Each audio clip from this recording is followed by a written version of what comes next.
Ratio বা অনুপাত থেকে একটু প্রশ্ন দেখি। প্রশ্নতে বলছে দুটি সংখ্যার অনুপাত 2:3 এবং তাদের যোগফল কত 25। তাহলে কি বলছে বড় সংখ্যাটা নির্ণয় করতে বলছে। আচ্ছা, বলছে যে দুইটা সংখ্যার অনুপাত, দুইটা অংশ দিচ্ছে, একটা হচ্ছে 2 আরেকটা হচ্ছে 3 এবং ওই সংখ্যা দুইটার যোগফল কত 25। তাহলে এটা দুইটা সংখ্যার মধ্যে বড় সংখ্যাটি কত আসবে এটা আমাদের বের করতে হবে। তাহলে টোটাল অংশ আমাদের কত 2:3 যদি আমরা টোটাল অংশটা যোগ করি তাহলে কত হচ্ছে আমরা 5 পাচ্ছি, তাই না? 5 পাচ্ছি। আচ্ছা, তাহলে যদি 5 পাই তাহলে এই টোটাল সংখ্যাকে এই 5 অংশ দ্বারা যদি আমরা কী করি ভাগ করি তাহলে টোটাল অংশ হচ্ছে আমাদের 5 আর অংশ হচ্ছে কত 5। তাহলে এখানে আমরা যদি ভাগ করি তাহলে কত পাবো 5ই পাবো, তাই না? আচ্ছা, তাহলে প্রতিটি অংশের জন্য আমরা সমান কত পাচ্ছি 5 পাচ্ছি।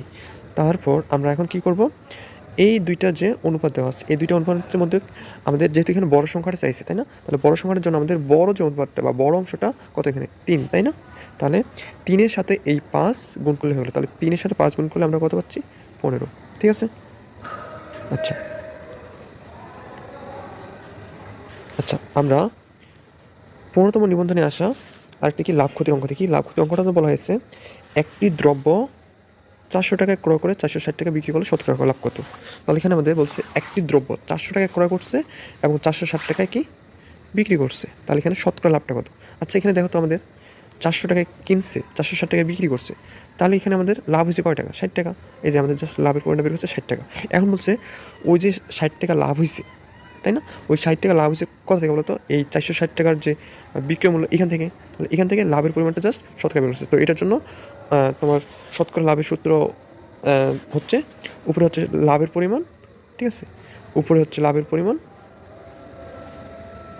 আর নিচে হচ্ছে কি ক্রয় মূল্য, নিচে ক্রয় মূল্য আর ইনটু থাকবে কত 100%। যেহেতু আমরা এটা শতকরা বের করতে হচ্ছে সেটাই করছে, উপরে দিছে আমাদের লাভের পরিমাণটা আর নিচে দিছে ক্রয় মূল্য ইনটু 100%। এখান থেকে আসছে কি 15%, ঠিক আছে?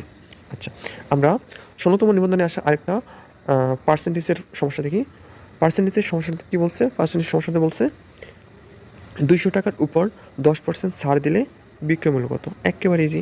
তো 200 টাকার উপর 10% ছাড় দিলে বিক্রয় মূল্যটা বের করতে বলছে। তাহলে আমাদের এই যে 200 টাকা, ঠিক আছে, এই 200 টাকা তাহলে আমাদের কি ক্রয় মূল্য, তাই না? ক্রয় মূল্যের উপর বলছে যে 10% যদি ছাড় দেওয়া হয়, 10% ছাড় মানে একটা জিনিস বিক্রি করবো, এটা রেট দেওয়া আছে 200 টাকা। তো ওই 200 টাকার উপর আমাদের বিভিন্ন দোকানে থাকে না যে এত পার্সেন্ট ডিসকাউন্ট, এত পার্সেন্ট ছাড়। তো এইটার এই দামের উপর 200 টাকার উপর 10% ছাড় দিচ্ছে।